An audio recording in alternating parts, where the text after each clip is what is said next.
how to make this effect, this kind of gradient looking effect for your backgrounds. Super simple. I'm going to ask you guys first to make a new document, file, new. We're going to say it's going to be 12 by 16 at 200 resolution because that's the exact size that we're working on, so you feel comfortable with how things look. I would always start by in my gradient tool. And by the way, a gradient is a mix between two or more colors. So you can have green and yellow, green, blue, pink, 2 colors minimum. If it doesn't have 2 colors, it is in a solid color, okay? So what I mean by that is here is a solid color, okay? And one here that is a gradient color with a gradient on it. Sorry, this is a solid color. And here's one with a gradient on it. I'm gonna make a new box here, here. I'm gonna fill it in with a gradient. Okay, this is a solid, this is a gradient. All right, guys, so there's a 2 difference between a solid, a gradient, and it can have a lots of colors. It just needs to have a minimum of 2. Okay, so now what I would do is here's what you're gonna send me. You're gonna send me the document that looks like this, okay? You have your layer here. You made a new layer. Again, right next to the little trash bin, you'll find the new layer icon. It's got a little plus sign. You're going to set your 2 colors. These 2 colors are going to dictate what colors your gradient is going to be. So I don't want it black. I want it, let's say, blue.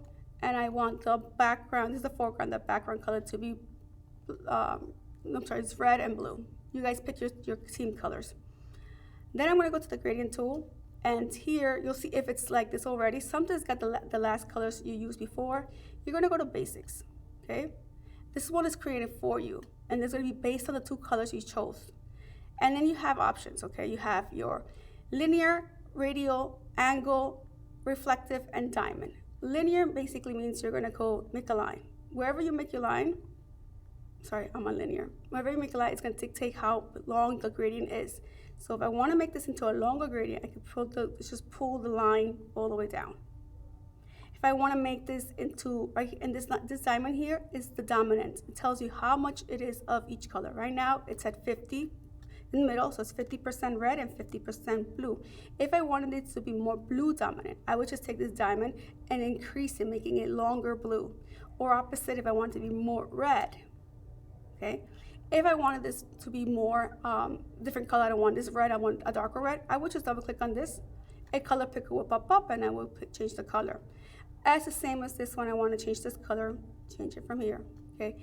If you see here, your properties panel is this other way of doing it.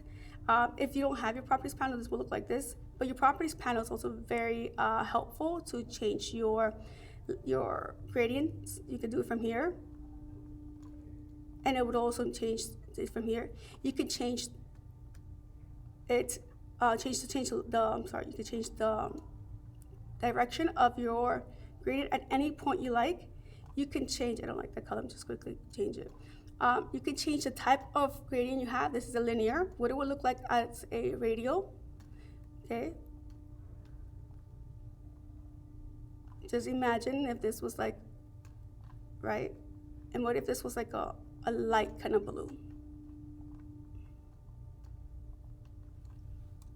And then just imagine your person in the center. Wouldn't that be cool? Okay? That's how simple it is. You could do an angle. This is reflective and this is diamond, okay? So this is what you're sending me today. Bye, guys.